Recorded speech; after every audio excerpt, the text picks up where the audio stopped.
Hello everyone, today I'm going to cover a Scottish Higher Maths Paper 1 and we can see different questions. The first one is an equation with logarithms. So we need to solve this equation. Log x plus log bracket x plus 5 is equal to 2. To solve this equation we need to use the properties of log.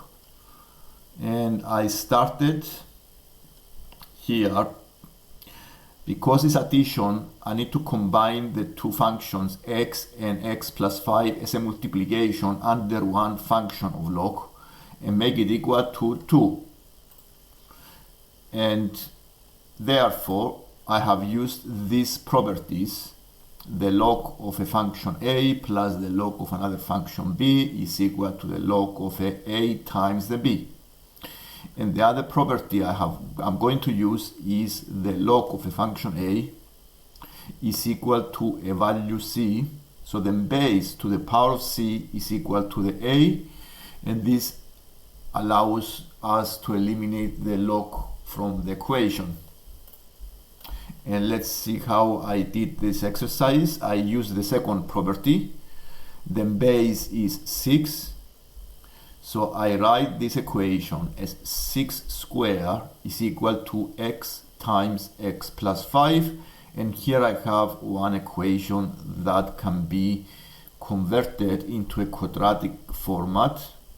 And I make it equal to 0. And then I have a quadratic equation. This can be solved either by factorizing or by using the quadratic formula. Factorizing this, we try to find two numbers when the multiplication gives us minus 36 and addition gives us a plus 5.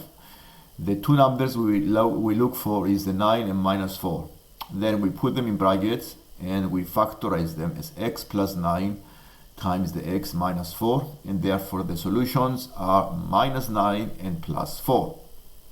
The second way is to use the quadratic formula, and all you need to do is to put the values into the quadratic formula and find straight away the solutions, 4 and minus 9.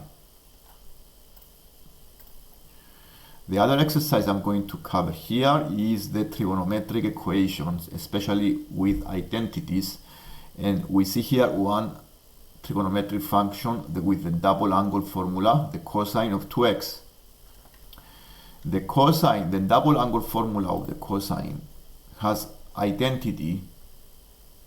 You have these three equations, but we choose the one that has the cos square only because I want to change this into only one trigonometric function. I already have the cos x, so I can change this into 2 cos square x minus 1. So I replace the cosine of 2x with the 2 cos square x minus 1. And then this equation changes again into a quadratic format by substitution. I can make the substitution z is equal to the cosine of x. And this gives us a quadratic equation of 2z squared minus 5z plus 2 is equal to 0. And now all I need to do is to solve this equation by using the quadratic formula because I have decimals here and maybe cannot be factorized. So I use the quadratic formula and I found the two solutions as 2.5. Then for each of these solutions I go and find the value of the x by using the substitution. The cosine x equals 2 has no solution because the maximum, the upper bound of the cosine x is plus 1. So it doesn't go into plus 2. So there is no solution for cosine x equals 2. I found two solutions. One is the plus 2 and the other is a plus a half. The second equation is the cosine of x is a half. And to find the angle that is a solution for this equation, I use the inverse of the cosine using the shift and cosine button on the calculator, and I find the value of a half, and then the angle is 16 degrees. And here I want to find all the solutions. These functions are periodic functions, which means I have more than one solution. So there may be more than one angle that has exactly the same value, a half of cosine. To find the other solutions, I use the unit circle. The unit circle is a circle with center the origin with radius 1 and has 4 quadrants. I go and draw the first angle on the unit circle, which is the angle 60.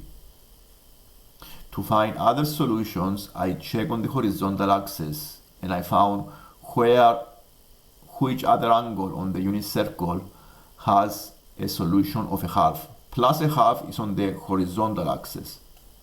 For the cosine x, I use the horizontal axis to find other solutions. So you can see the other solution, it have to be on the 4th quadrant below the 60. And using some geometry, you can find this angle very easily because these two angles are the same. So 360 minus 60 give us 300. And the second solution must be 300. The other option is to use the graph of the cosine x and find the two solutions using the graph. And these are the two solutions for this equation. The other exercise that I'm going to cover here is the transformations. We have the graph of we have a cubic graph that has a maximum value at 0,3 and minimum value at 4,0. This is the function fx. We already have the two stationary points, 0,3 and 4,0, and we want to sketch the graph of 2 times fx plus 1. To sketch the transformation 2fx plus 1, we need to do one transformation at a time, step by step. First, we choose the transformation 2fx. First is to identify what type of transformation is this one. First thing to do is to identify what transformation is this one, what graph transformation is this one. So this is the a times the f bracket x. And this is a y scaling, which is a stretch on the vertical axis by a factor of a, which means that the point x, y on the original graph goes into a new position x, a times y. So this transformation affects the y coordinates by a factor of a. And all the coordinates of the original function are changed the same way. So the y coordinates are times by a. And you can see this transformation makes the curve more steep. And if you go and check the 2 points here, the 0,3, under this transformation goes into 0,6. Okay, because I times the y coordinates by 2. The second stationary value, the 4,0, the minimum value, it doesn't go anywhere because the y is 0. 2 times 0 is 0, so it stays at the same position. This is the first transformation, is a stretch on the vertical axis by factor of 2. The other transformation is a plus 1, is a vertical translation. As you can see here, the point x, y, this is a vertical translation, which means it moves the graph up or down by a units. So the point x, y on the original graph goes into a new position x, y plus a. All these points go the same way by adding a number on the y coordinate. So this moves the curve a units up. If the a is positive, it goes up. In this case, it's a plus 1. So I'm going to move the pink curve. The pink curve is the transformation 2fx. So I'm going to move this 1 unit up. And you can see the new position with the green color. So the green color represents the final position of the transformation 2fx plus 1. So we have covered now the two transformations. One is the y scaling and the second is a vertical translation. This other transformation on the second part is to find the coordinates of the stationary points on the graph f bracket half x. And this transformation is the one that I described here. This is x scaling by a factor of 1 over a. This is the f bracket ax. This affects the input inside the function. So the factor is 1 over a, and all the points x, y on the original graph are changed in this way. I divide the x by the a, so or is 1 over a times x. The y coordinates are not affected. So the scale factor here is 1 over 2, which will give us a 2 factor. Because the a is a half, if I divide 1 by half, give me a 2. So the stationary points 0, 3 doesn't go anywhere because the x is 0, and this transformation affects the x. So it stays at 0, 3.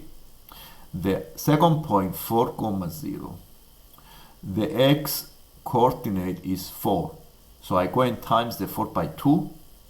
So the point is 8, 0. And this is the positions of the stationary points of the original graph after the transformation f bracket 1 over 2x. So these transformations affect the input in the opposite way. So the scale factor here is 1 over half, which is a factor of 2. And this is all for today. If you like the lesson, please subscribe so you can see more lessons like this one. Thank you.